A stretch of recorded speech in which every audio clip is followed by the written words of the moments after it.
There are states beyond death that the living cannot comprehend, and I have dwelt in them all. My name was once spoken with reverence, carved into stone monuments that have since crumbled to dust. I was a champion of the light, a guardian of the innocent, a beacon of hope in dark times. Now I am something else entirely. Death, I learned, is not an ending but a doorway, and some doors should never be opened. When the final breath leaves your body and darkness claims your vision, you expect peace, you expect rest, you expect the gentle embrace of eternity. Instead, I found myself awakening to a nightmare that has no dawn. I remember the weight of my hammer in my hands, blessed steel that had never known defeat, its surface gleaming with the holy light that flowed through me like liquid silver. The battlefield stretched before me, a canvas painted in crimson and shadow, where the forces of darkness had gathered to test their might against the righteous. I had stood on such fields countless times before, had felt the surge of divine power course through my veins as I struck down those who threatened the innocent. This time felt different. This time, the darkness seemed to press against me with a weight I had never experienced, as if the very air had grown thick with malevolent intention. The enemy came in waves, creatures of bone and shadow that should not exist in any world touched by light. I fought as I always had, with righteous fury and unwavering faith, my hammer singing its hymn of destruction as it crushed skull and shattered bone. Around me, my brothers and sisters in arms fell one by one, their light extinguished like candles in a hurricane, their final cries echoing across the field of honor. Still I fought, because that was what I had sworn to do, because the light demanded nothing less than everything I could give. The blow came from behind, a blade of impossible cold that slipped between the plates of my armor as if they were made of silk rather than blessed steel. I felt it pierce my heart, felt the ice of it spread through my chest like crystalline poison, and for a moment I was surprised not by the pain, but by how familiar it seemed. As if I had always known that death would come with such cold, such terrible, numbing cold that made my bones ache and my breath steam in the suddenly frigid air. I fell to my knees, my hammer slipping from nerveless fingers to clatter against the stones beneath me. Blood ran from my lips, warm and metallic, the last heat I would ever feel leaving my body in crimson streams. The darkness pressed closer, whispers in languages I did not recognize telling me that my struggle was over, that I could rest now, that the burden of battle would be lifted from my shoulders forever.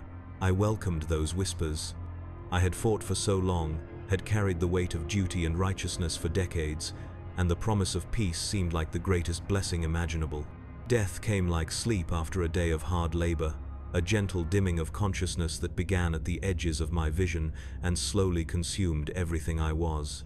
My last thought was of the light, of how grateful I was to have served it faithfully, of how I would finally be able to rest in the eternal halls where all warriors go when their watch is ended. The cold spread through me completely, and I felt my heart give its final, stuttering beat, felt my lungs draw their last shuddering breath, felt my soul prepare to slip free from the flesh that had housed it for so many years. But death was not the ending I expected. I awoke in darkness so complete it seemed to have weight, pressing against my eyes like a physical thing. For a moment I thought I was dreaming, that the strange sensations crawling across my skin were merely the phantom echoes of dying nerves. But as consciousness returned fully, I realized with growing horror that I could think, could feel, could remember everything that had happened to me. The dead do not dream, the dead do not wake. The dead do not lie in darkness wondering why they still possess the ability to wonder. I tried to sit up and discovered that my body no longer obeyed me as it once had. My limbs felt strange, foreign, as if they belonged to someone else entirely. When I finally managed to rise, I found myself standing in a chamber carved from black stone, lit by torches that burned with green flame and cast shadows that seemed to writhe with their own malevolent life. The air tasted of grave dirt and ancient suffering, and when I tried to breathe, I realized with mounting panic that I felt no need for air, no desperate hunger for oxygen that should have driven me to gasp and choke. My hands rose to my chest, searching for the wound that had killed me, expecting to find torn flesh and spilled blood. Instead, I found smooth skin marked only by a thin scar that glowed with pale blue light. My heart, which should have been still and cold, beat with a rhythm that felt wrong, too slow, too measured, like the ticking of some vast clock that marked time in centuries rather than seconds. When I looked down at my hands, I saw that my flesh had taken on a pallor that spoke of months in the grave, and my fingernails had grown long and sharp, like claws meant for rending and tearing. I was not alone in that chamber. Other figures stood in the green-tinged darkness, men and women who had once been warriors and champions, their armor tarnished but still bearing the symbols of the kingdoms and orders they had served in life. They watched me with eyes that glowed with the same pale light as my scar, and when one of them spoke, her voice carried the hollow resonance of words spoken from the bottom of a deep well. "Welcome to Acheris, brother," she said, and the word brother fell upon my ears like a funeral dirge. "Welcome to the ranks of the Scourge. Welcome to your new existence as a Death Knight in service to the Lich King." The words hit me like physical blows, each syllable driving deeper into my consciousness the terrible reality of what I had become. Death Knight. The very term was an abomination, a corruption of everything I had ever stood for, everything I had ever believed in.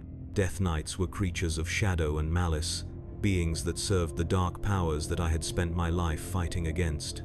They were the enemy, the antithesis of everything good and holy in the world.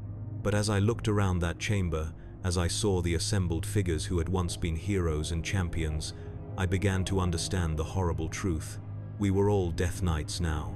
We were all servants of the darkness we had once opposed. And most terrible of all, we were all still conscious, still aware, still capable of remembering what we had been before this nightmare began. "This cannot be," I whispered, and my voice sounded strange in my own ears, deeper than it had been in life, resonating with harmonics that should not exist in any human throat. I died in service to the light. I died fighting the forces of darkness. This must be some trick, some illusion meant to torment me. The woman who had spoken laughed, and the sound was like broken glass grinding against stone. "I thought the same thing when I first awakened," she said. "I was a paladin of the Silver Hand, sworn to protect the innocent and serve the light until my dying breath. And I did serve, right up until the moment a Death Knight's blade found my heart. Now I am what killed me, and I serve the very darkness I once fought against." She stepped closer, and I could see that her armor bore the symbols of my own order, the same sacred emblems that decorated my own plate. But where those symbols had once blazed with holy light, they now pulsed with a sickly necromantic energy that made my eyes water to look upon. "You will serve as well," she continued, her voice carrying a note of terrible certainty, "not because you choose to, but because you have no choice. The Lich King's will flows through you now like poison in your veins, and though you may fight it for a time, eventually you will submit. We all do, in the end." As if summoned by her words, I felt it then, a presence pressing against the edges of my consciousness like a vast hand reaching into my mind. It was cold beyond description, ancient beyond measure, and utterly implacable in its hunger for dominion. The presence spoke without words, its voice echoing through the chambers of my skull with the authority of absolute power. "Rise, my champion, your true service begins now." I tried to resist, tried to call upon the light that had sustained me through so many battles, but I found only emptiness where once divine power had flowed. The presence pressed deeper, and I felt my body begin to move without my conscious command, my legs carrying me forward even as my mind screamed in protest. Around me, the other Death Knights watched with expressions of terrible sympathy, as if they were witnessing their own first moments of servitude replayed in my agonized awakening. The chamber doors opened with a grinding sound like massive bones breaking, and beyond them lay corridors that stretched into darkness beyond sight. I walked through those doors because I had no choice, my body no longer entirely my own, my will subsumed into something vast and hungry that had made its home in the depths of my soul. With each step, I felt more of myself slipping away, more of my former identity being consumed by the thing I was becoming. Behind me, the other Death Knights followed, a procession of the damned marching in perfect formation toward whatever horrors awaited us in the depths of Acheris. Their footsteps echoed in unison, a drumbeat that spoke of military precision and absolute obedience, and I realized with dawning horror that my own feet had fallen into that same rhythm without any conscious decision on my part. The corridors of Azeroth were like nothing I had ever seen, carved from some black stone that seemed to absorb light rather than reflect it. Strange symbols covered the walls, glyphs that hurt to look at directly and seemed to whisper secrets in languages that predated human civilization. The very architecture seemed designed to crush the spirit, to remind anyone who walked these halls that they were no longer among the living, no longer possessed of the rights and privileges that came with mortality. We passed chambers where other Death Knights trained, practicing forms of combat that incorporated necromantic magic with martial skill. Their movements were fluid and precise, deadly beyond anything I had ever witnessed, and I watched with a mixture of fascination and revulsion as they conjured forth diseases and plagues with the same ease that I had once called upon the light. These were the skills I would learn, the powers I would master, the tools I would use in service to my new master. The presence in my mind grew stronger with each passing moment, its voice becoming clearer, more insistent. I could feel it learning me, studying my memories and experiences, cataloging my skills and knowledge for future use. It was violating in a way that physical assault could never be, an invasion of the most private spaces of my being, a theft of everything that made me who I was. Eventually, we reached a vast chamber dominated by a throne of ice and shadow, and upon that throne sat a figure that radiated power like a dark star radiates light. He was tall and gaunt, clad in armor that seemed to be forged from frozen souls, and in his hands he held a blade that pulsed with malevolent energy. When he looked upon me, I felt the full weight of his attention like a mountain settling upon my shoulders, and I knew without doubt that I was in the presence of the Lich King himself. "Another champion joins my ranks," he said, and his voice was like the sound of glaciers carving into dark seas. "Welcome to your new existence, Death Knight. You will find that death is not an ending, but a beginning. The beginning of true service, true power, true understanding of what it means to be more than merely mortal." I wanted to speak, wanted to defy him, wanted to call upon whatever remained of the light within me and strike him down. But the words that came from my lips were not my own, spoken in a voice that sounded like mine but carried tones of absolute submission. "I live to serve, my lord," I heard myself say, and the betrayal of my own voice was more crushing than any physical blow could have been. "Command me, and I shall obey." The Lich King smiled, an expression of such terrible satisfaction that it made the air itself seem to freeze. "Indeed you shall," he said. "Indeed you shall." The first command came to me like a whisper in a dream, so gentle and reasonable that I almost convinced myself it had been my own idea. I was to patrol the borders of a small village that lay in the shadow of Azeroth, to observe the movements of the living and report back on their numbers, their defenses, their routines. Simple reconnaissance, nothing more. The kind of task that any military commander might assign to a scout, innocent in its mundane practicality. I told myself that this was acceptable, that gathering information posed no immediate harm to anyone, that perhaps I could find a way to use this mission to help the very people I was meant to spy upon. The self-deception was so complete that I actually felt a measure of relief as I set out from the floating citadel, grateful for what seemed like a reprieve from the darkness that had claimed me. How naive I was to think that the Lich King's corruption would announce itself with horns and banners, rather than creeping into my soul like poison into a well. The village was called Havenshire, a name that spoke of safety and refuge, of simple people living simple lives under the protection of the light. As I crouched in the tree line that bordered their wheat fields, watching the farmers tend their crops and the children play in the dusty streets, I felt something stir within me that I had thought forever lost. It was not quite compassion, for my undead heart seemed incapable of such pure emotion, but it was at least the memory of compassion, a ghost of the feeling that had once driven me to take up arms in defense of the innocent. For 3 days I watched them, learning their patterns, counting their guards, noting the location of their granaries and their wells. The information flowed into my mind with crystalline clarity, catalogued and cross-referenced with military precision that would have impressed any general. But, alongside that cold analysis, I found myself paying attention to smaller details that had nothing to do with my mission. The way a young mother sang to her infant as she hung laundry to dry in the morning sun. The laughter of children chasing chickens through the village square. the gentle way an old priest blessed the daily bread at the community table. These observations served no tactical purpose, but I hoarded them like a miser hoards gold, storing them away in the deepest recesses of my memory where the Lich King's influence seemed weakest. They were fragments of a world I had once belonged to, reminders of what I had fought to protect in my breathing days.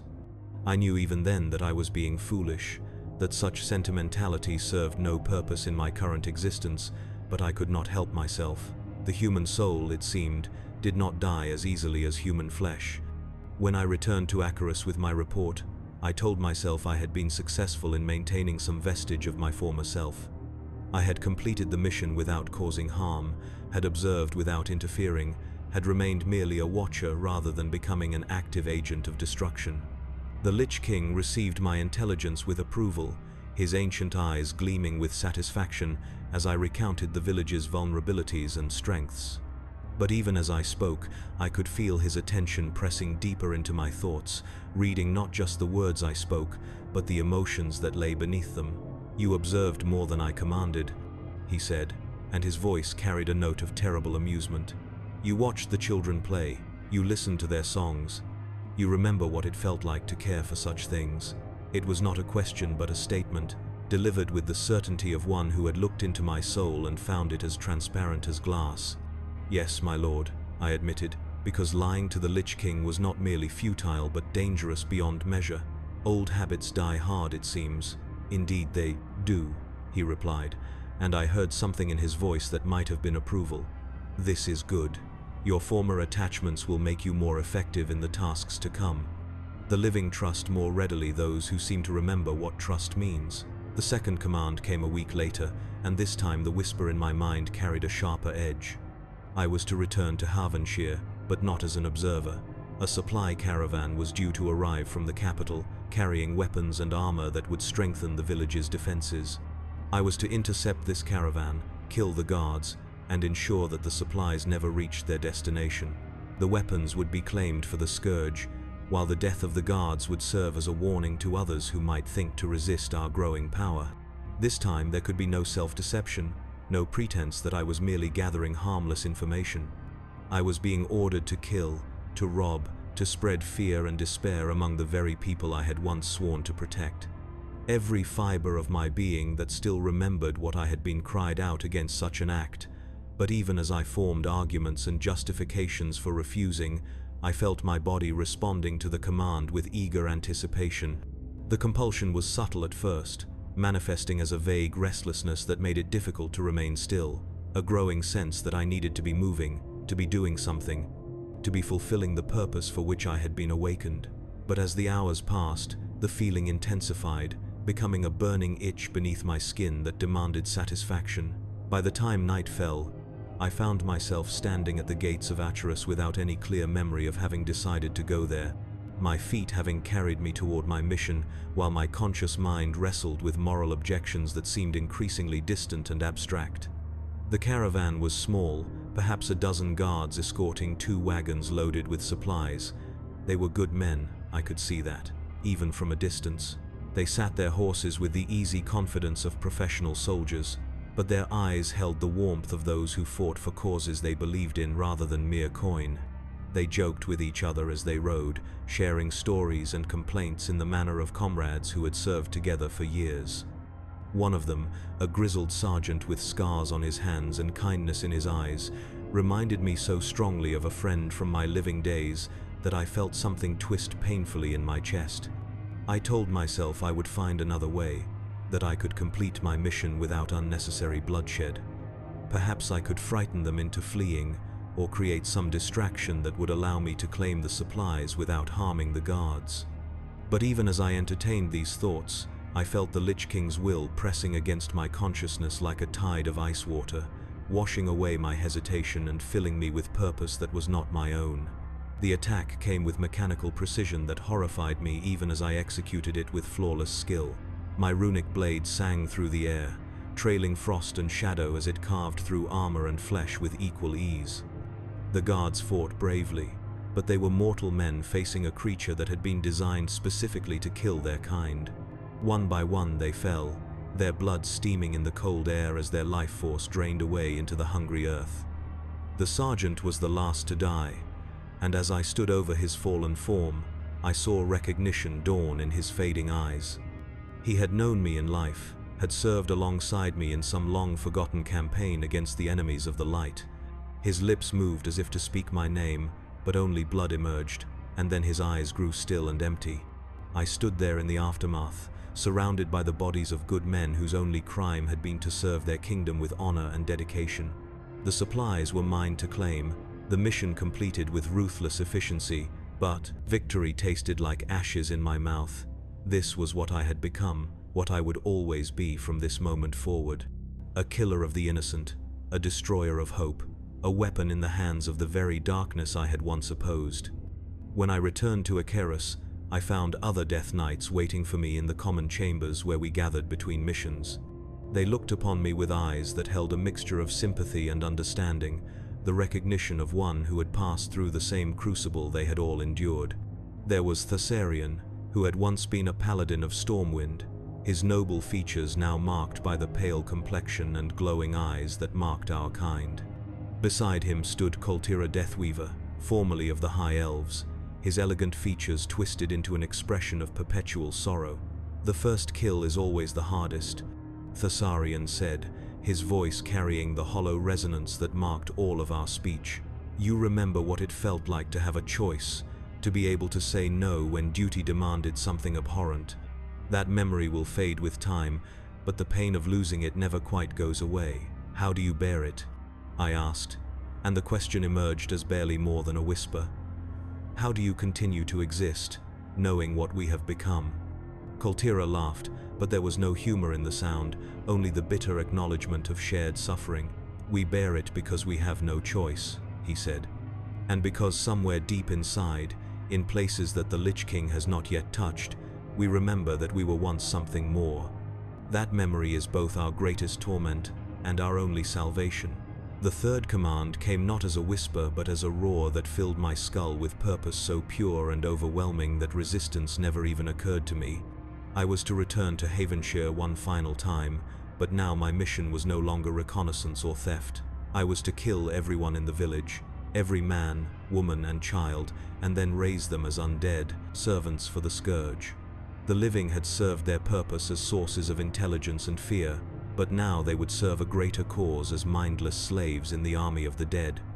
I walked to Havenshire with steady steps, my mind filled with tactical considerations and strategic objectives.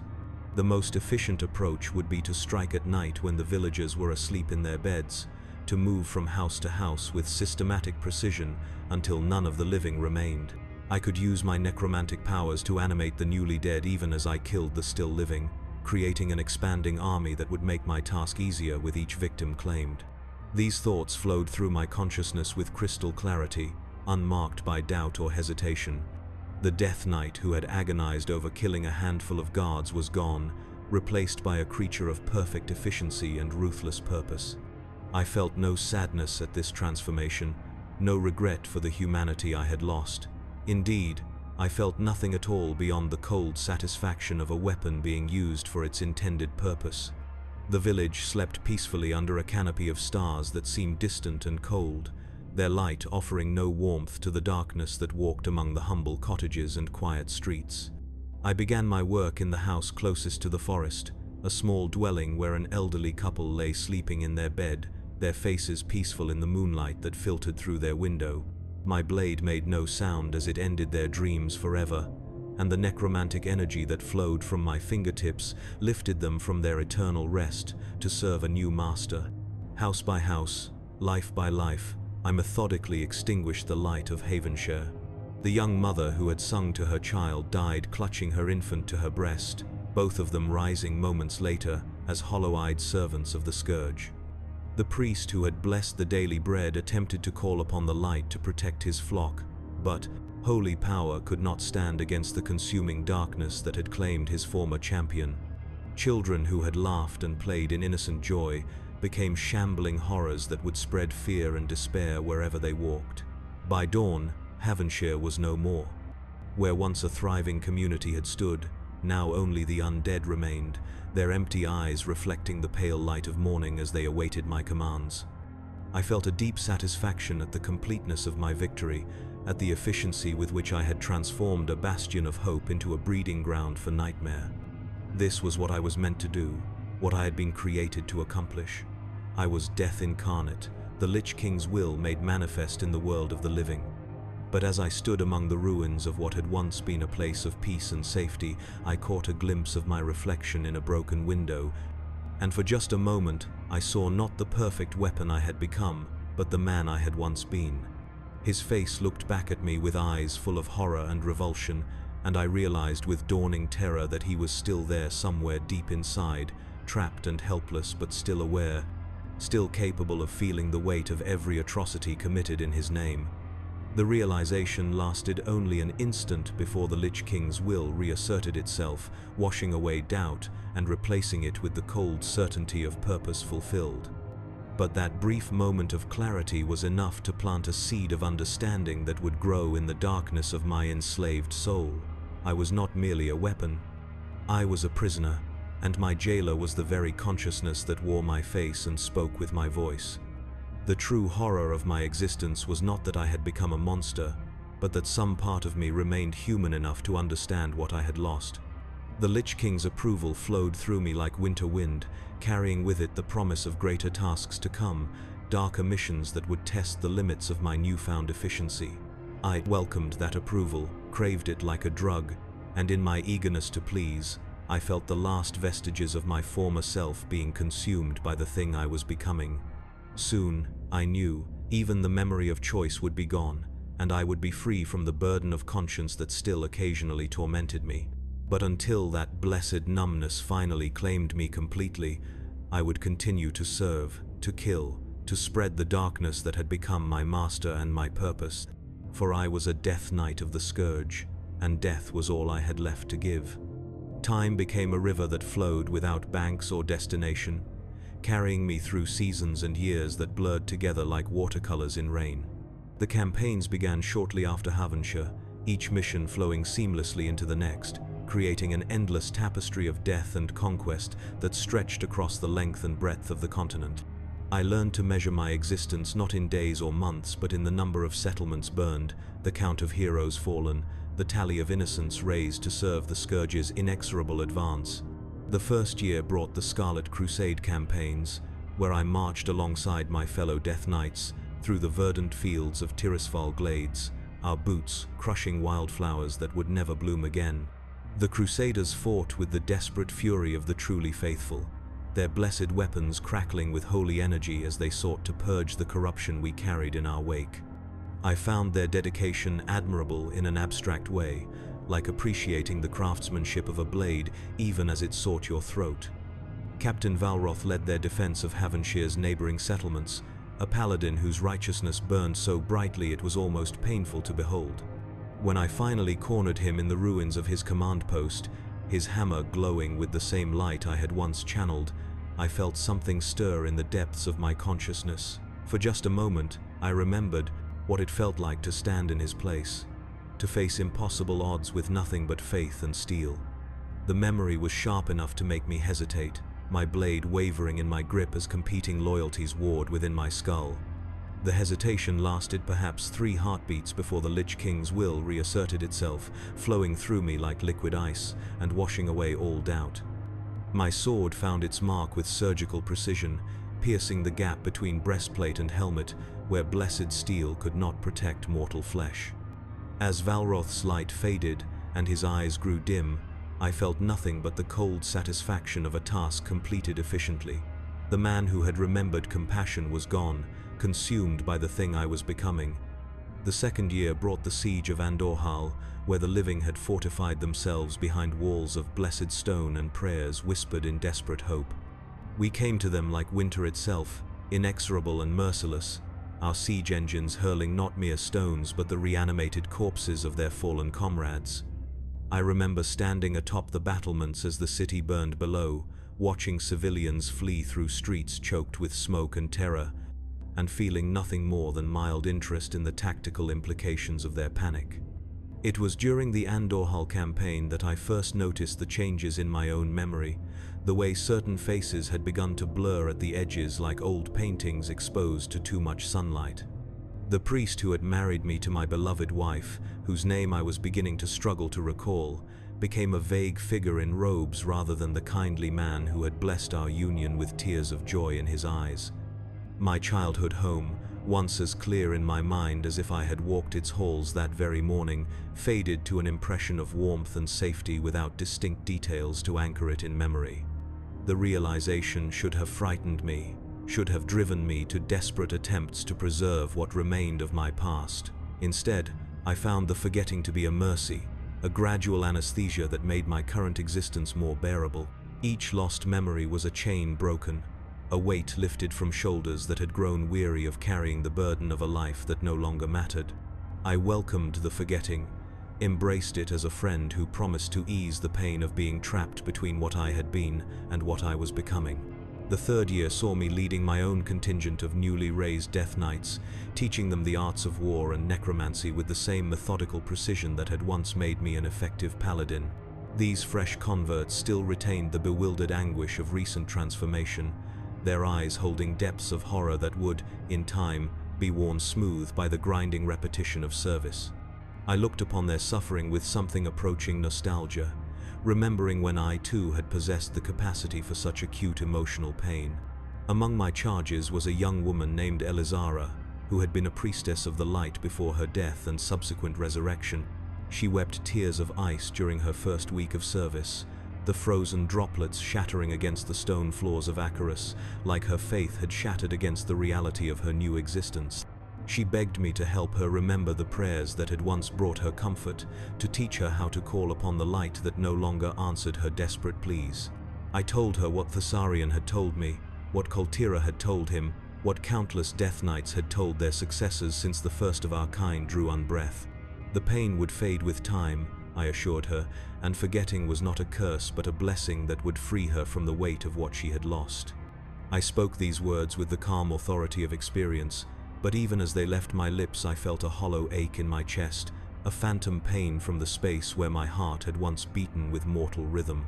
Within 6 months, Elizara had become one of our most efficient killers, her former compassion transmuted into tactical expertise that served the Scourge's expansion with ruthless precision. I watched her transformation with professional satisfaction, pleased that my training had produced such excellent results. But sometimes, in the moments between missions when the Lich King's commands lay dormant in our minds, I caught myself looking for traces of the weeping priestess she had once been. They were gone, of course, scoured away by the same processes that had claimed my own capacity for grief. The fourth year brought campaigns against the living kingdoms that still resisted our advance, strongholds of hope that needed to be extinguished before they could spread their dangerous contagion of defiance. We marched through forests that withered at our passing, crossed rivers that ran black with the corruption we carried in our wake, laid siege to cities whose defenders fought with the fury of those who knew they faced not mere conquest, but complete annihilation.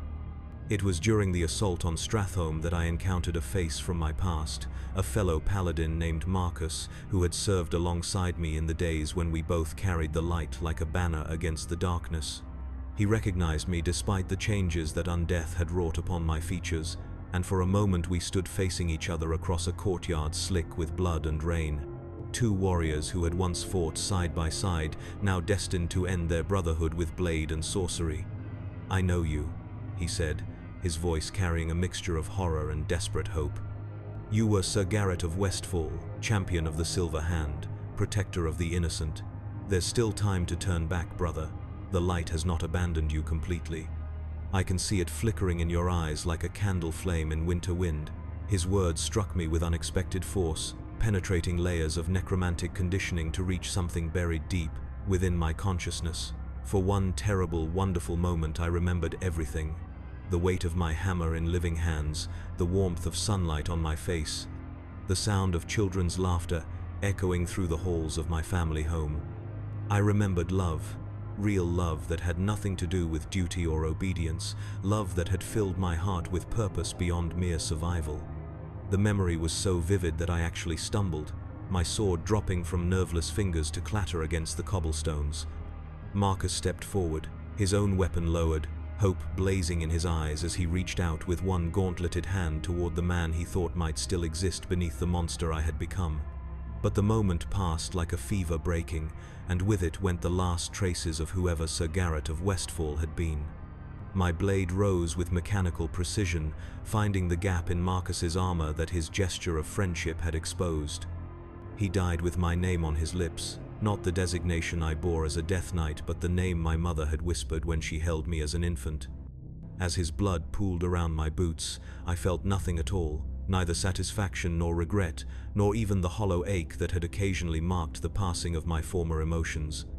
The years that followed blended together in an endless procession of victories that felt more like defeats, conquests that left me feeling diminished rather than triumphant. Somewhere during the campaign against the Argent Dawn, I stopped being able to remember my wife's face entirely, though I retained the abstract knowledge that I had once loved someone deeply enough to pledge my life to their happiness. During the siege of Light's Hope Chapel, I realized I could no longer recall the name of the village where I had been born, though I still remembered the smell of bread baking in my mother's kitchen. Each lost memory felt like shedding old skin, a necessary molting that prepared me for the next phase of my found evolution. I became more efficient with each passing season, my tactical acumen sharpening to a razor's edge as emotional considerations ceased to cloud my judgment. The Lich King's approval flowed through me with increasing frequency, his ancient consciousness touching mine with something approaching affection as I proved myself worthy of the power he had invested in my reanimated form. By the 10th year of my service, I had become something that would have horrified the man I had once been. I led armies of the dead across battlefields that stretched beyond the horizon, my strategic brilliance turning the living's desperate last stands into efficient harvesting operation. Cities fell before my advance like wheat before the scythe, their populations joining our ranks as mindless servants or specialized units depending on their skills and the Scourge's current needs. I had learned to see beauty in the perfect ordering of undeath, the way a properly organized army of skeletal warriors moved with mechanical precision that surpassed anything the chaotic impulses of the living could achieve. There was elegance in the systematic conversion of populated areas into necropoli, mathematical purity in the transformation of unruly life into the ordered ranks of death. These appreciations came to me naturally now, as instinctive as breathing had once been, though I no longer required air to sustain my existence. The campaigns against the High Elves of Quel'Thalas marked the 15th year of my service, and by then I had become one of the Lich King's most trusted lieutenants. Prince Arthas himself sought my counsel during the siege of Silvermoon, his pale eyes glittering with approval, as I outlined the tactical approaches that would maximize civilian casualties while minimizing damage to the infrastructure we intended to claim. The Prince had always been one of our most effective commanders, his combination of tactical brilliance and absolute ruthlessness making him the perfect instrument of the Lich King's will. During the sack of Silvermoon, I watched from the palace balconies as the city burned below, its elegant spires collapsing in cascades of crystal and starlight that might have moved me to poetry in another life. Instead, I felt only the cold satisfaction of a complex operation executed with flawless precision. The elves fought bravely, I had to admit, their ranger general leading desperate counterattacks against our advancing forces with a skill that commanded professional respect. But bravery without sufficient numbers was merely an interesting tactical challenge, and we had faced far more difficult obstacles in our march across the continent.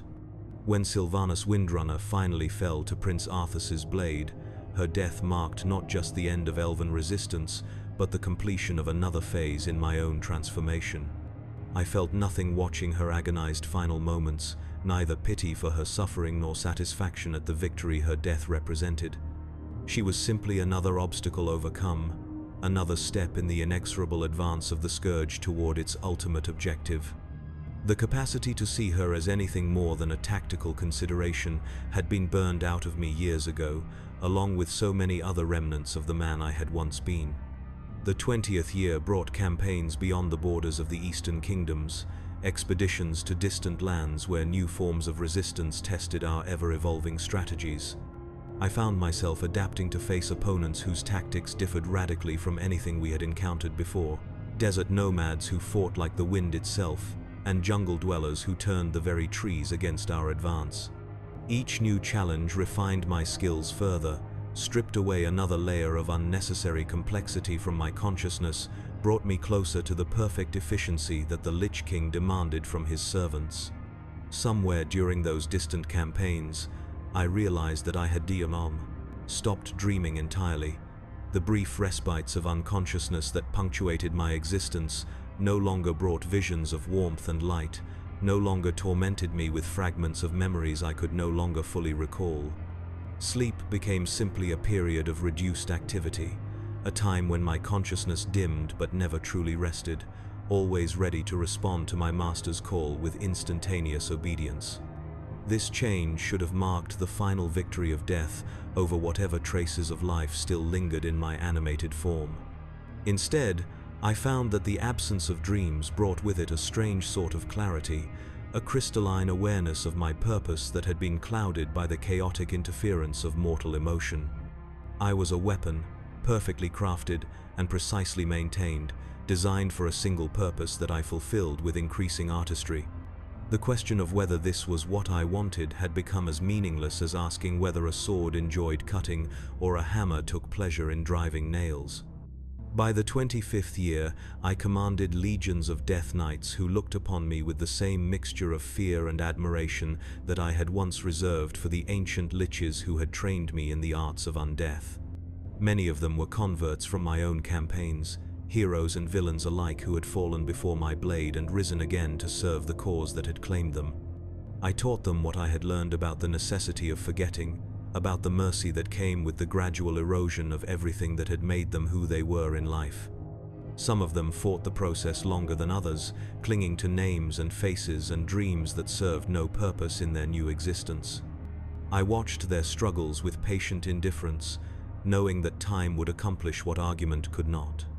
The Lich King's gift was not merely unlife, but the eventual freedom from the burden of memory, the blessed numbness that allowed perfect service without the distraction of regret or longing.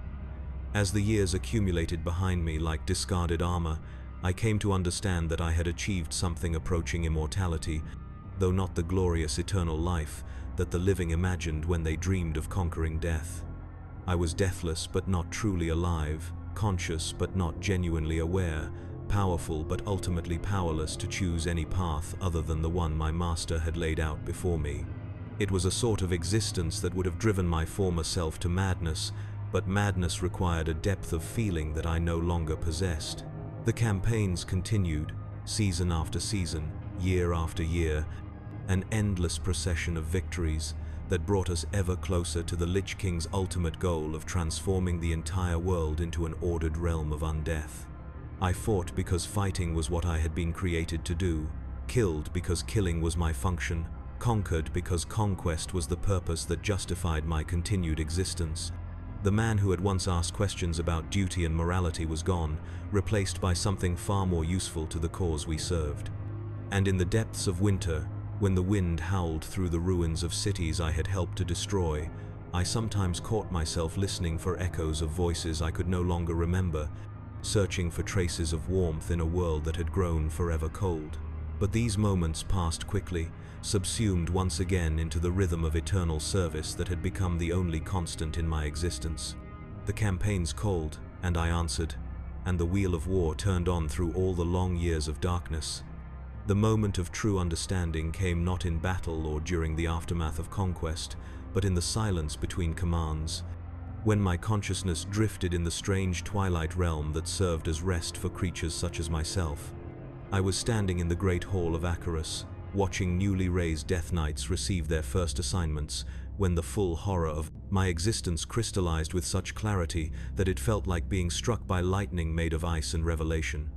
I had been observing a young paladin named Thane, recently fallen during our assault on Hearthglen, as he struggled to comprehend the nature of his new existence. His questions were the same ones I had once asked, delivered with the same desperate hope that there might be some escape from the nightmare that had claimed him. The instructor, a lich whose name I had long since forgotten, answered with the same patient explanations that had once been given to me, the same gentle lies wrapped in the language of necessity and purpose. But as I watched this familiar scene unfold, I began to notice details that had escaped my attention during my own initiation. The way Thane's eyes glazed over when the Lich spoke of duty and service, not from understanding but from the subtle magical compulsions that were even now rewriting the fundamental structures of his mind. The manner in which his questions became less frequent and more focused, not because he was learning but because thoughts that contradicted his new purpose were being systematically edited from his consciousness. Most terrifying of all was the recognition that I could see these processes at work because I was no longer subject to them in the same way. The chains that bound my will had become so complete, so perfectly integrated with my sense of self, that they no longer required active maintenance. I was not being controlled so much as I had become control, my every thought and impulse shaped by decades of conditioning, until the distinction between my desires and the Lich King's commands had ceased to exist. The realization struck me with such force that I actually staggered, my hand reaching out to steady myself against the nearest wall. For a moment, the hall around me seemed to flicker and change, revealing not the impressive architecture of the floating citadel, but the bars of an enormous cage, whose dimensions encompassed not just my body, but the very foundations of my consciousness. I was not a prisoner who had been locked away. I was a prisoner who had been convinced that the cell was the entire universe. "You understand now," said a voice behind me, and I turned to see Koltira approaching with an expression that might have been sympathy if either of us had retained the capacity for such emotions. "I can see it in your eyes, the moment when the illusion finally cracks and you glimpse the truth beneath." "How long have you known?" I asked, my voice barely more than a whisper. The words felt dangerous, as if speaking them aloud might draw the attention of forces I was not prepared to face. "Since the beginning," he replied, settling beside me with the careful movements of one who carried invisible weights. "The awareness comes to all of us eventually, though most choose to forget it again rather than live with the knowledge. It's easier to believe that we serve willingly than to accept that we have no choice at all." I wanted to ask him how such forgetting was possible, how one could unknow something so fundamental about the nature of existence. But even as the question formed in my mind, I felt the familiar pressure of the Lich King's will pressing against my consciousness, offering to wash away this uncomfortable understanding in exchange for the peaceful numbness that had sustained me through decades of service. The temptation was almost overwhelming, a promise of relief from the crushing weight of awareness that threatened to drive me to madness. Instead, I forced myself to examine the mechanism of control with the same analytical precision I had once applied to military tactics. The Lich King's influence was not a crude domination that overrode my will, but something far more insidious. He had not changed what I wanted, he had changed what I was capable of wanting. My desires, my instincts, my very sense of identity had been subtly altered until serving him felt as natural as breathing had once been. The process had been so gradual, so carefully orchestrated, that I had never noticed the moment when my thoughts ceased to be entirely my own. Each small compromise, each rationalization, each acceptance of a slightly more distasteful command had been another link in the chain that now bound me so completely that I could not even imagine what freedom might feel like. I was like a man who had been raised from birth in a windowless room and told that the four walls represented the entirety of creation. "Can it be broken?" I asked Koltira, though I suspected I already knew the answer. His laugh was like the sound of wind through a graveyard, hollow and bereft of genuine mirth. "Broken, perhaps, though not in any way that would leave us recognizably ourselves. The bindings have become so integral to our existence that removing them would be like trying to separate shadow from darkness. We are what we have been made to be, and unmaking us would require powers that exist beyond the reach of mortal or immortal ambition." As if summoned by our conversation, I felt the familiar presence of the Lich King's attention settling upon me like a mantle of winter frost. His consciousness touched mine with the casual intimacy of a master examining a favored tool, reading my thoughts as easily as if they had been carved in stone rather than hidden in the supposed privacy of my skull. I felt him cataloging my newfound awareness, evaluating its potential impact on my continued usefulness, calculating whether this development represented a threat to be eliminated or a resource to be exploited. Interesting, his voice echoed through the chambers of my mind, carrying undertones of amusement and approval. You have achieved a deeper understanding of your nature than most of your brethren ever attain. This pleases me, my champion. Awareness of one's chains does not weaken them, it merely makes their weight more apparent. I tried to form some response, some defiant declaration that would prove I still retained some measure of independent will. But the words that emerged from my lips were not my own, spoken in my voice but carrying meanings I had not chosen to express. I live to serve, my lord. I heard myself say, the familiar phrase rolling off my tongue with practiced ease. Your will is my purpose, your commands are my desire. Indeed they are, came the reply. And I could feel the Lich King's satisfaction radiating through our connection like warmth from a fire that burned with cold flames. You understand now that this is not merely obedience, but a deeper truth about the nature of existence itself. Choice is an illusion that plagues the living, a source of weakness and uncertainty that I have freed you from forever. The presence withdrew as suddenly as it had arrived, leaving me alone with the terrible knowledge of what I had become and the complete inability to act upon that knowledge in any meaningful way. I stood there in the great hall, watching new Death Knights receive their first taste of eternal servitude, and felt something that might have been despair if I had retained the capacity for such pure emotions. Over the following weeks, I began to notice other signs of the cage that surrounded us all. The way conversations between Death Knights inevitably turned to matters of duty and strategy, never touching upon subjects that might inspire thoughts of rebellion or escape.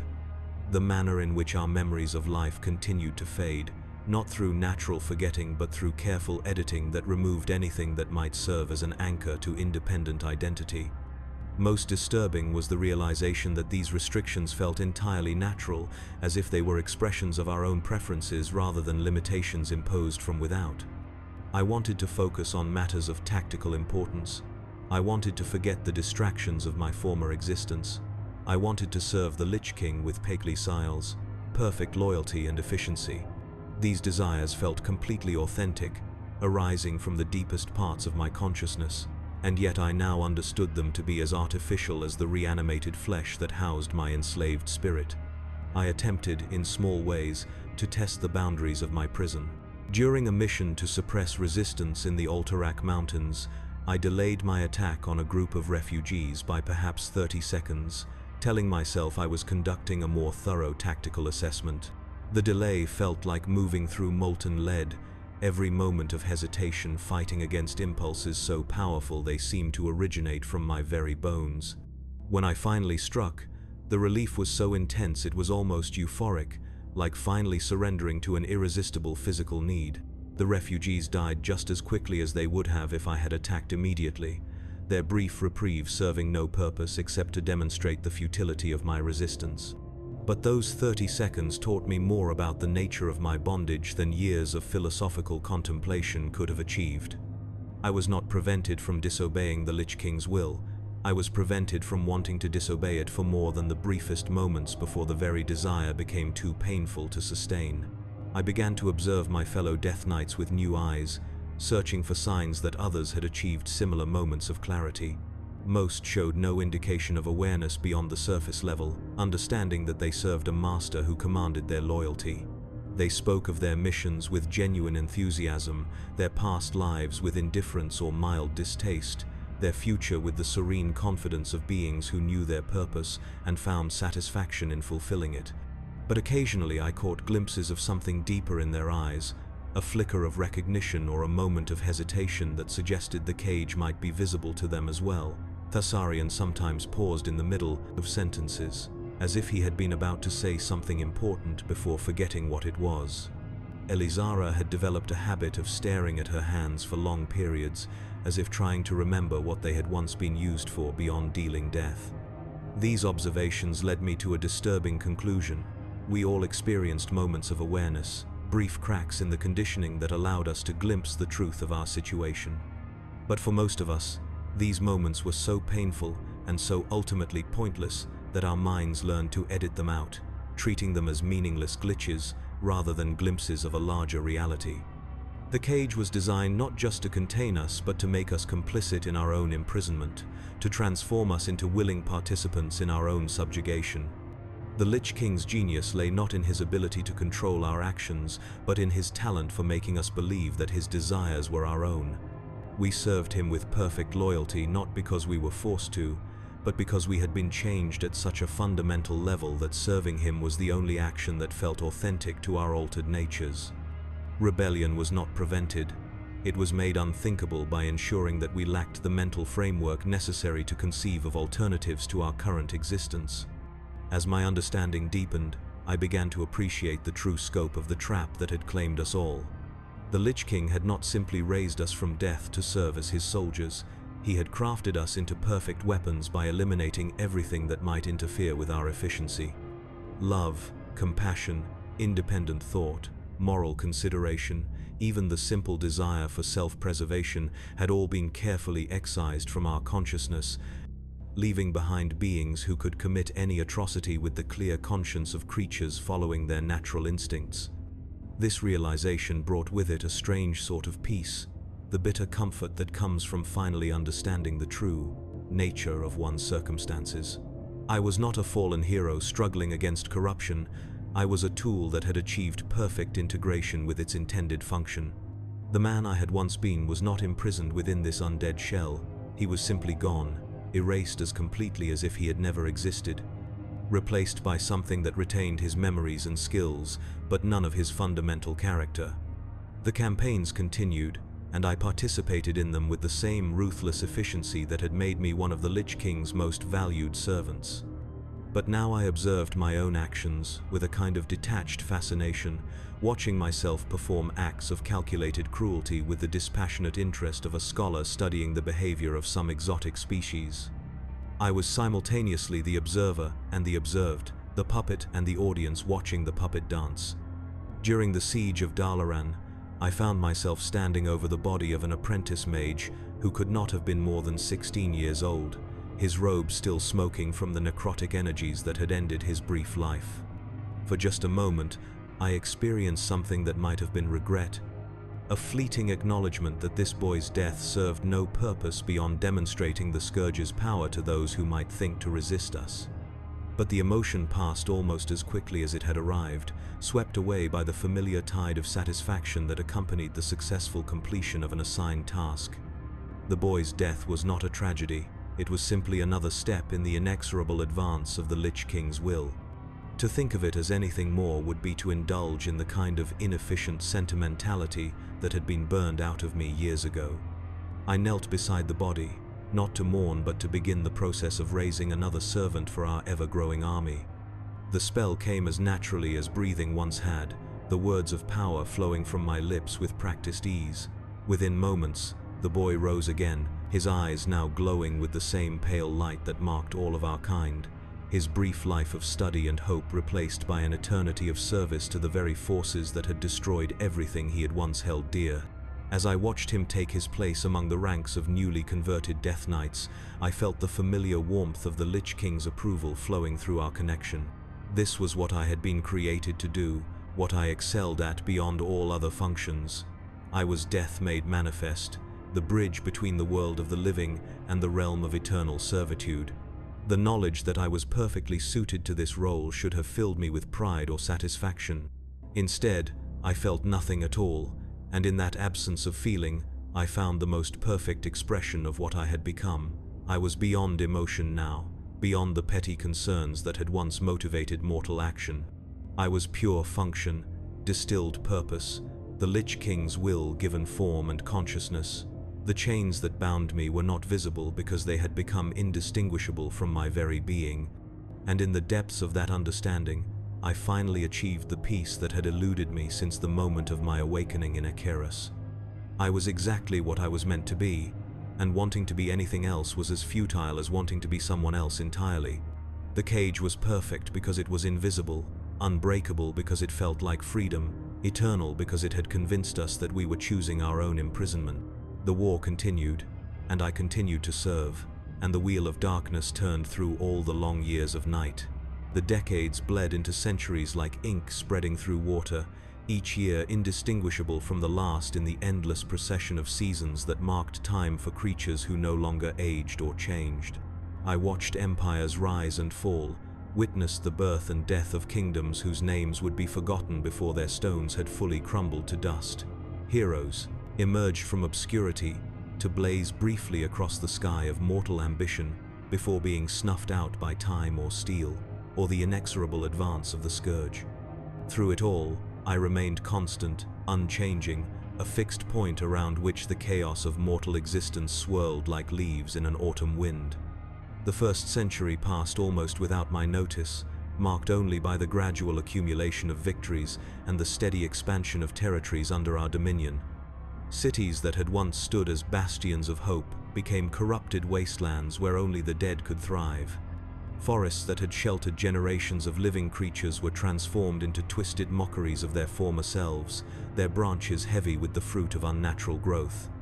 Rivers that had once run clear and sweet were poisoned with necromantic energies that made them suitable only for the sustenance of creatures such as myself. I participated in these transformations with the same methodical precision that had characterized all my actions since awakening in Acheris, but now I began to understand them not as temporary victories in an ongoing war, but as permanent alterations to the fundamental nature of reality itself. We were not merely conquering the world, we were remaking it in the image of death, creating a realm where the living would be forever strangers and only the undead could truly belong. During the 2nd century, I began to notice that my memories of the living world were no longer fading through simple neglect, but were being actively edited, refined, and restructured to serve my current purposes. The village where I had been born became not a place of warmth and safety, but a strategic location whose defensive weaknesses I could analyze with professional interest. The woman I had once loved transformed from a source of joy and meaning into a case study in the tactical vulnerabilities that emotional attachment created in living beings. This process of revision was so subtle, so perfectly integrated with my own thought patterns, that I might never have noticed it if not for a chance encounter during our campaign against the remnants of Stromgard. Among the defenders who fell that day was a knight whose face struck me as familiar, though I could not immediately place him in the catalogue of enemies I had faced over the years. It was only when I raised him as one of our own that his reanimated lips spoke a name I had thought forgotten, a name that had once meant something to me in the time before my awakening. "Sir Garrett," he said, his voice carrying the hollow resonance that marked all our kind. "Do you remember the tournament at Goldshire, when we rode together in the lists? Do you remember how we swore to stand by each other until the very end?" The name hit me like a physical blow, not because I recognized it as my own, but because I realized I should have recognized it and could not. Sir Garrett of Westfall, champion of the Silver Hand, protector of the innocent. These were merely words now, labels attached to someone who might have existed once, but had no connection to the creature I had become. The knight's memories of friendship and brotherhood were clearer than my own recollections of the man he claimed to have known, as if my former identity had been preserved more perfectly in his mind than in mine. I stood there staring at this newly risen Death Knight, who remembered me better than I remembered myself, and felt something that might have been vertigo if my undead form had retained the capacity for such physical sensations. How many other pieces of my former existence had been quietly excised from my consciousness? How much of the man I had once been had been sacrificed to create the perfect weapon I had become? The questions troubled me for perhaps a day before they too were swept away by the familiar tide of purpose that guided all my actions. What did it matter who I had been before? The past was merely a collection of outdated information, useful only insofar as it could inform present decisions. I was what I was now, and attempting to cling to obsolete identities would only diminish my effectiveness in serving the cause that gave my existence meaning. By the 3rd century, I had been elevated to a position of considerable authority within the Scourge hierarchy, commanding legions of Death Knights who looked upon me with the same mixture of fear and respect that I had once reserved for the ancient powers who had trained me. The Lich King's trust in my abilities had grown to the point where I was granted access to knowledge and resources that had been denied to lesser servants, secrets of necromancy and strategic planning that allowed me to orchestrate campaigns of unprecedented scope and devastation. I learned to see the movement of populations not as the migration of individuals seeking safety and sustenance, but as tactical problems requiring elegant solutions. A refugee camp became a target-rich environment where maximum conversion could be achieved with minimal resource expenditure. A city's surrender offered opportunities for psychological warfare that could demoralize resistance movements across entire continents. The weeping of children separated from their parents was simply ambient noise that indicated the successful implementation of terror tactics. These perspectives came to me as naturally as tactical breathing had once come to my living body, emerging from the deepest layers of my consciousness with the authority of instinctive truth. I did not choose to think this way. I simply could not conceive of thinking any other way. The moral framework that might have once constrained such calculations had been so thoroughly excised from my mental architecture that its absence left no detectable scar. During the siege of Tyr's Hand, I encountered a priest whose face sparked a moment of recognition so intense it actually caused me to pause in the middle of combat. He was older than I, remembered, his hair gone white, and his face lined with the accumulated weight of years spent ministering to the dying and desperate. But his eyes held the same gentle certainty that had once offered comfort to a young paladin struggling with doubts about duty and purpose. "My son," he said, his voice carrying no fear despite the circumstances of our meeting. "I knew you would return to us eventually, though not in the manner I had hoped. There is still time to remember who you were, still hope for redemption if you can find the strength to choose it." For a moment, standing there in the ruins of a chapel whose windows cast colored light across the bodies of the fallen, I almost remembered what it had felt like to kneel before this altar and make vows that had once seemed more important than life itself.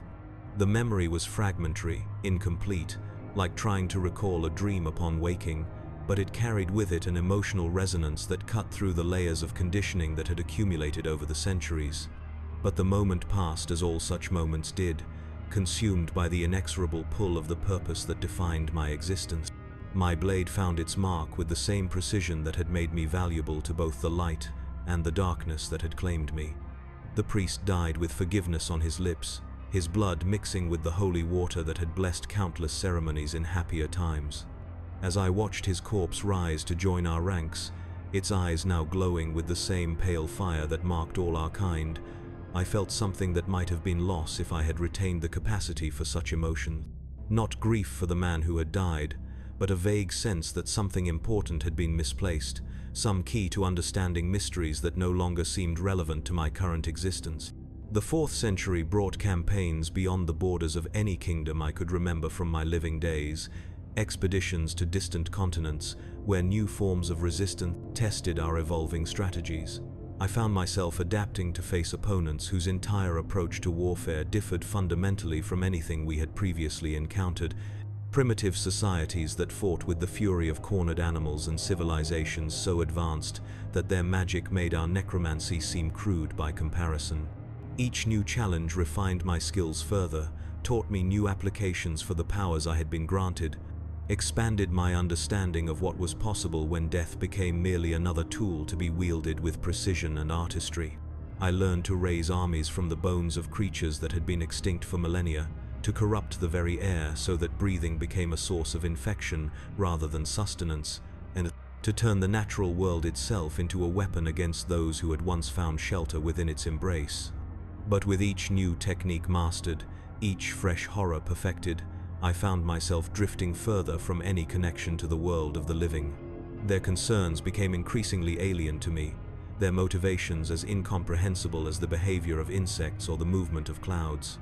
They fought for causes I could no longer understand, died for principles that seemed arbitrary and self-limiting, wasted their brief spans of existence pursuing goals that would crumble to dust long before their bones had finished moldering in whatever graves they managed to achieve. I began to think of the living not as former kinsmen who had simply chosen a different path, but as an entirely separate species, one whose fundamental nature was so different from my own that meaningful communication between us had become impossible. They were temporary arrangements of flesh and desire, flickering candles whose brief flames served no purpose except to provide fuel for the eternal fires of undeath. Their deaths were not tragedies but transformations, elevations from the chaos of mortality to the ordered perfection of service to the Scourge. The 5th century marked my elevation to the inner circle of the Lich King's most trusted lieutenants, beings whose loyalty and effectiveness had been proven beyond any possible doubt through centuries of flawless service. I was granted privileges that would have seemed impossible during my early years of servitude: direct access to the Frozen Throne, command of strategic resources that could reshape entire continents, authority to make decisions that affected the fate of millions of souls. With these privileges came responsibilities that would have crushed the man I had once been, but which I accepted with the same calm efficiency that characterized all my actions. I was tasked with the systematic eradication of hope itself, with ensuring that resistance to our advance never again achieved the level of coordination that had occasionally troubled our early campaigns. This required not merely military victory but the careful cultivation of despair, the patient construction of a world where the very concept of opposing the Scourge seemed as futile as attempting to argue with the tide. The work was delicate, requiring a deep understanding of the psychological mechanisms that drove mortal behavior. I learned to identify the sources of inspiration that motivated heroic action, to eliminate them with surgical precision before they could spread their dangerous influence to others. Leaders were not simply killed but corrupted, their fall from grace serving as object lessons in the futility of resistance. Symbols of hope were transformed into monuments to despair, their corrupted forms serving as constant reminders that nothing pure could survive in a world claimed by darkness. During this period, I began to encounter beings who claimed to have known me in life, mortals whose memories of my former existence were clearer and more detailed than my own fragmented recollections. They spoke of deeds I had supposedly performed, oaths I had apparently sworn, friendships I had evidently cherished. Their accounts of Sir Garrett of Westfall painted a picture of a man whose motivations and values were so alien to my current nature that he might as well have been a character from some ancient mythology. These encounters should have disturbed me, should have sparked some desire to recover the lost pieces of my identity. Instead, I found them merely puzzling, like being shown artifacts from a civilization whose purpose and meaning had been lost to time. The man they described was clearly a predecessor to what I had become, but no more relevant to my current existence than a caterpillar is to the butterfly that emerges from its corpse. I began to understand that the process of my transformation had been far more complete than I had initially realized. The Lich King had not simply bound my will or altered my motivations, he had fundamentally rewritten the code of my existence, replacing every aspect of my former self with something better suited to the role I was meant to play. The memories, skills, and experiences of Sir Garrett had been retained only insofar as they could serve the purposes of the creature that bore his name, while everything else had been quietly discarded as unnecessary redundancy. This realization brought with it a profound sense of completion, the satisfaction that comes from finally understanding one's true purpose after a lifetime of confusion and misdirection. I was not a fallen hero struggling against corruption. I was a perfected being who had transcended the limitations that plagued lesser forms of existence. The pain and doubt that had characterized my early years of service were revealed to be nothing more than growing pains, the inevitable discomfort that accompanies any significant evolutionary leap. By the 6th century, I had become something that would have been unrecognizable to anyone who had known me in life, a being whose very presence radiated the authority of absolute power wedded to perfect purpose. Lesser undead prostrated themselves when I passed, recognizing in me something that transcended their own simple existence as reanimated corpses. Even other Death Knights, beings who had achieved their own forms of dark enlightenment, looked upon me with expressions that mixed reverence with an acknowledgement of fundamental hierarchy. I had learned to see beauty in the systematic application of death, to find artistic satisfaction in the elegant choreography of perfectly executed campaigns. There was poetry in the way a well-planned siege could transform a thriving city into a necropolis without damaging its essential infrastructure, mathematical purity in the calculations that determined optimal casualty ratios for maximum psychological impact. These appreciations had become as natural to me as aesthetic judgment had once been to whatever creature had possessed my current form in its previous incarnation. The living world had become something I observed rather than participated in, a vast laboratory where I could test theories about fear, despair, and the systematic destruction of hope. I watched their civilizations rise and fall with the detached interest of a scholar studying the behavior of ants, noting patterns and tendencies that could be exploited in future operations. Their art, their literature, their philosophy, their religion, all of it served as intelligence about enemy psychology rather than expressions of beauty or truth. During the siege of what had once been called Stormwind, I stood atop the cathedral spires and looked down upon a city that burned with fires both natural and supernatural, its population fleeing through streets that had been deliberately designed to channel them toward conversion centers where their transformation into useful servants could be accomplished with maximum efficiency. The sight filled me with something approaching pride, not for the destruction itself, but for the flawless execution of a plan that had required decades of careful preparation. In that moment, watching the systematic elimination of one of the last bastions of organized resistance, I finally understood what I had become. I was not merely a Death Knight or even a lieutenant in the Scourge hierarchy. I was entropy made conscious, the universe's tendency toward decay given direction and purpose. The man who had once fought against such forces had been revealed as nothing more than a temporary aberration, a brief flicker of order in an existence destined for much grander purposes. The screams that rose from the burning city below were not sounds of suffering but hymns of transformation, the birth cries of souls being elevated from the chaos of mortality to the perfection of eternal service. Each death was a victory, each conversion a step toward the ultimate goal of universal order under the beneficent rule of undeath. And in the depths of that understanding, I achieved a peace that the living could never know, the serenity that comes from perfect alignment between desire and duty, between individual will and cosmic purpose. I was exactly what I was meant to be, and the wheel of darkness turned through all the long centuries of night. The change began as a whisper in the deepest chambers of the frozen throne, a shift in priorities so subtle that it took months for its implications to become clear, even to those of us who served at the highest levels of the Scourge hierarchy. The Lich King's attention, which had for centuries been focused with laser precision on the systematic conquest and conversion of Azeroth, began to turn toward threats that existed beyond the boundaries of our world. Ancient enemies were stirring in the depths of space, powers that made even the combined might of the Scourge seem insignificant by comparison. I first became aware of this shift during a strategic planning session in the upper spires of Naxxramas, where the Lich King's most trusted lieutenants gathered to coordinate campaigns across multiple continents. The floating necropolis had been repositioned above the eastern Plaguelands, its shadow falling across territories that had been thoroughly pacified for decades. We were discussing the final phases of what we called the Cleansing Protocol, the systematic elimination of the last pockets of organized resistance in the known world. But as we spoke of supply lines and troop movements, of conversion quotas and terror tactics, I noticed that the Lich King's responses carried a distracted quality that was entirely foreign to his usual demeanor. His ancient consciousness, which had always been focused with the intensity of a magnifying glass concentrating sunlight, seemed to be looking past our immediate concerns toward horizons that none of us could perceive.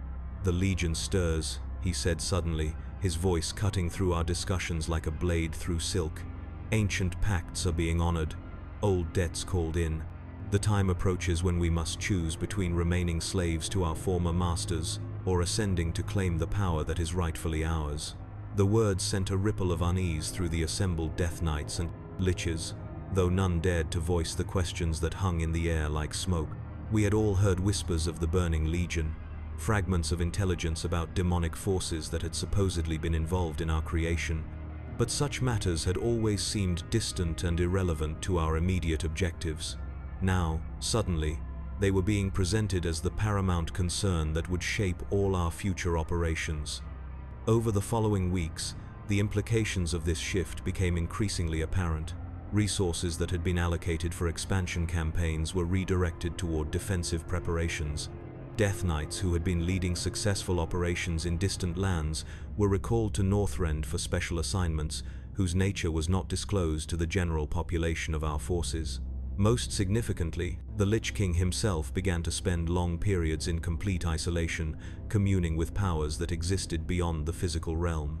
I found myself assigned to increasingly sensitive missions, operations that seemed designed more to test my loyalty than to achieve any specific tactical objective. I was sent to eliminate targets whose deaths served no obvious strategic purpose, to recover artifacts whose importance was never explained, to establish contact with beings whose very existence challenged my understanding of the cosmic order. Each assignment brought me closer to secrets that had been hidden since the earliest days of the Scourge, revelations about our true origins and ultimate destiny that painted our conquest of Azeroth as merely the first phase of a much grander design. The truth, when it finally emerged, was both more complex and more terrifying than anything I had imagined. The Lich King had never been the ultimate architect of our campaign, but merely the local administrator of a vast demonic conspiracy that spanned multiple worlds and dimensions. Our victories, our perfect efficiency, our systematic transformation of the living world into a realm of undeath, all of it had been orchestrated to serve purposes that had nothing to do with our own supposed destiny. We were not the inheritors of a new world order, but expendable tools in someone else's cosmic game, weapons designed to be discarded once their usefulness had been exhausted. The revelation should have filled me with rage or despair, but instead I felt only a curious sort of relief, as if a puzzle that had been troubling me for centuries had finally revealed its solution. The emptiness that had grown within me over the long years of service suddenly made perfect sense. We had been hollowed out not to make us more effective servants, but to prepare us for eventual disposal. It was during this period of revelation and realization that we received orders for what would prove to be our final, coordinated assault against the forces of the light. A chapel in the eastern Plaguelands had become a rallying point for the scattered remnants of mortal resistance, its halls sheltering warriors and priests who still believed that righteousness could triumph over the inevitable tide of darkness. The Lich King commanded that this symbol of defiant hope be extinguished, its defenders converted to serve our cause, its sacred spaces consecrated to the glory of undeath. I led the assault force personally, riding at the head of an army of Death Knights whose collective power could have leveled mountains or boiled seas. We approached Light's Hope Chapel as we had approached countless other objectives over the centuries, with methodical precision and absolute confidence in the outcome. The defenders who stood arrayed against us were impressive in their way, veterans of dozens of losing battles who had somehow maintained their courage despite witnessing the systematic destruction of everything they held dear. But as we drew closer to the chapel, I began to notice something that had never occurred in any of our previous engagements. The ground beneath our feet, which should have withered and corrupted at our approach, remained stubbornly fertile. The air, which should have grown thick with the miasma of decay that surrounded all our kind, stayed clear and sweet. Most disturbing of all, I could feel something pressing against the edges of my consciousness, not the familiar weight of the Lich King's will, but something else entirely, something that seemed to be calling to parts of myself that I had thought permanently severed. The battle began with the usual devastating efficiency that characterized all our operations. Death Knights charged through ranks of mortal soldiers like scythes through wheat, their runic weapons carving paths of destruction that left only corpses and the raw material for fresh conversions. Necromantic spells filled the air with energies that should brutation, have drained the strength from our enemies and added it to our own, creating the familiar spiral of despair that had marked so many of our victories. But something was wrong. The defenders fought with a desperation that transcended mere tactical skill, their weapons blazing with holy energies that seemed to burn brighter rather than dimmer as the battle progressed. Fallen comrades who should have risen to join our ranks remained stubbornly dead, their corpses refusing to respond to the necromantic compulsions that had never failed us before. Most inexplicable of all, I found my own actions becoming increasingly difficult to coordinate, as if some invisible force was interfering with the connection between intention and execution. In the midst of the chaos, a figure emerged from the chapel's main doors, his armor bearing the symbols of the Silver Hand, but radiating a power that was unlike anything I had encountered in centuries of warfare. He moved with the measured pace of one who had already made peace with his own death, his massive two-handed sword trailing light like a comet's tail as he advanced toward the center of our formation. I recognized him even before he spoke, though the knowledge came not from memory but from something deeper, some fundamental understanding that transcended the normal processes of identification. This was Darian Mograine, son of the former Ashbringer, heir to a legacy of heroism that should have been corrupted or destroyed long ago. But instead of the broken puppet I expected to face, I found myself confronting a being whose very presence seemed to challenge the fundamental assumptions upon which my existence was based.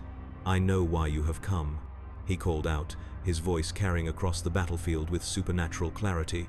"You seek to claim this place, to transform it into another monument to despair.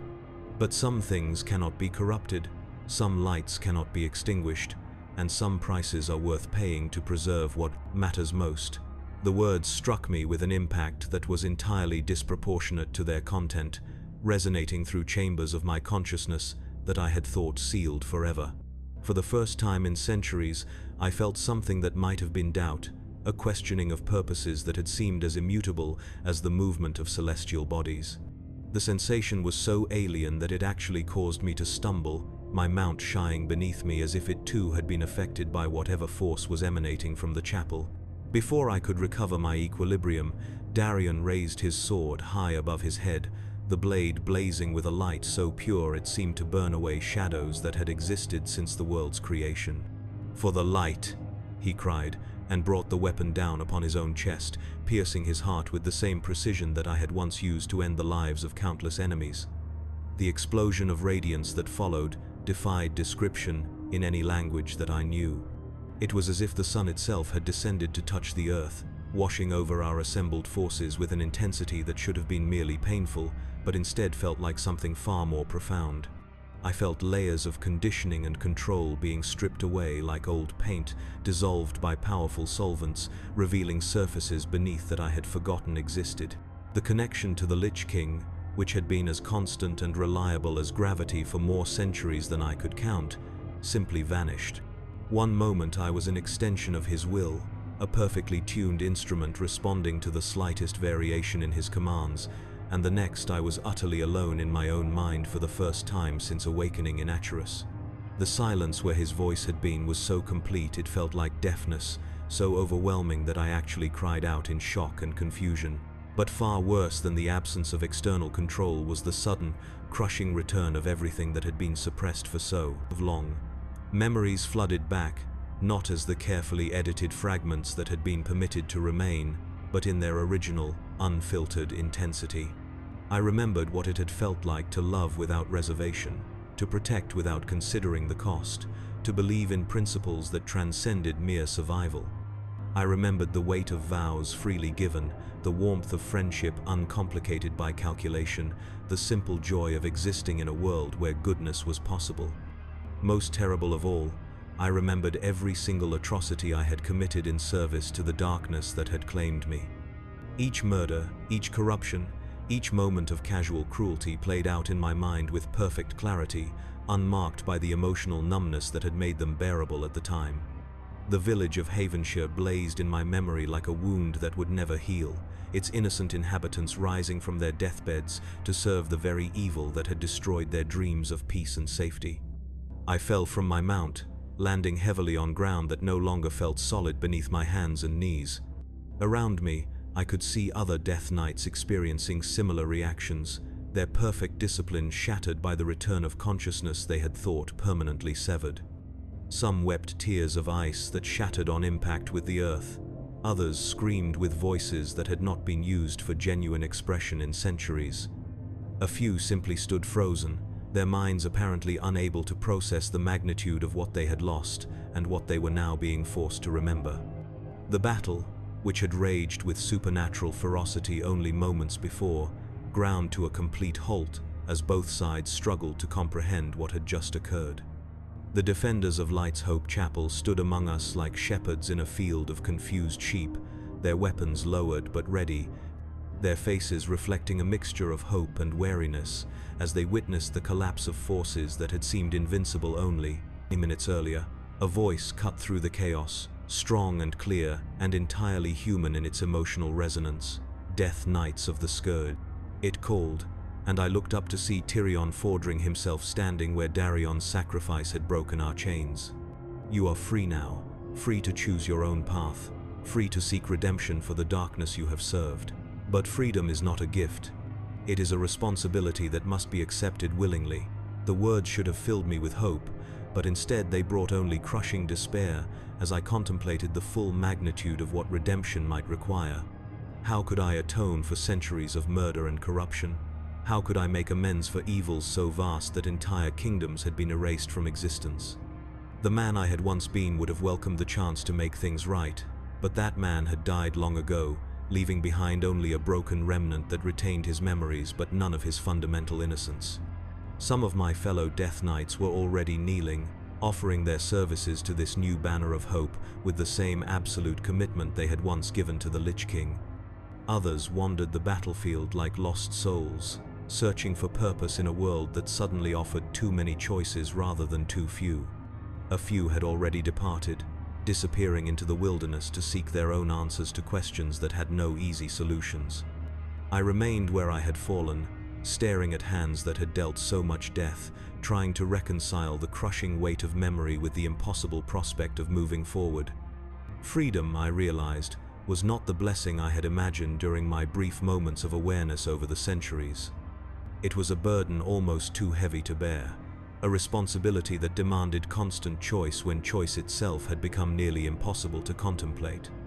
But as I knelt there in the shadow of Light's Hope Chapel, feeling the weight of centuries pressing down upon my shoulders like a physical thing, I began to understand that this burden was also a gift. The capacity to feel guilt meant that some part of my humanity had survived the long years of darkness. The ability to recognize the magnitude of my crimes suggested that redemption, however difficult, remained within the realm of possibility. When I finally rose and walked toward the banner of the newly formed Knights of the Ebon Blade, I did so not because I believed forgiveness was possible, but because the attempt to seek it was the only path that offered any hope of meaning. We had been weapons in the hands of darkness for so long that learning to be something else would require patience and determination beyond anything we had ever demonstrated. But for the first time in centuries, the choice was mine to make. Now I stand at the crossroads between what I was and what I might yet become, carrying the weight of centuries like armor that can never be removed. Freedom, I have learned, is not the absence of chains, but the terrible responsibility of choosing which burdens to bear willingly. Each day I wake to the cold reality of my undead existence, feeling the absence of breath in lungs that no longer require air, the stillness of a heart that beats only with borrowed purpose. The memories remain, all of them, preserved in crystalline clarity that makes forgetting impossible and makes living with what I have done a constant test of will. I have murdered innocence, corrupted the pure, transformed hope into despair with the methodical precision of one who had forgotten what hope meant. These sins cannot be undone, these deaths cannot be restored to life, these choices cannot be unmade by any force in this world or beyond it.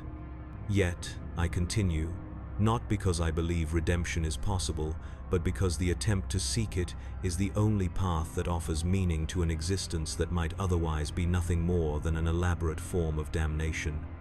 I serve new masters now, causes that echo faintly with the principles I once held sacred, but I serve them with the full knowledge that I am a weapon that has tasted too much blood to ever truly be clean. To those who might follow similar paths, who might be tempted by power that promises to solve all problems if only you surrender everything that makes you human, I offer this warning. Some prices are too high to pay, and some doors should never be opened. Guard your humanity jealously, for once lost it can never be fully recovered, only mourned. The wheel of choice turns on, and I turn with it, seeking not absolution but the simple grace of being able to choose light over darkness, however small that light might be.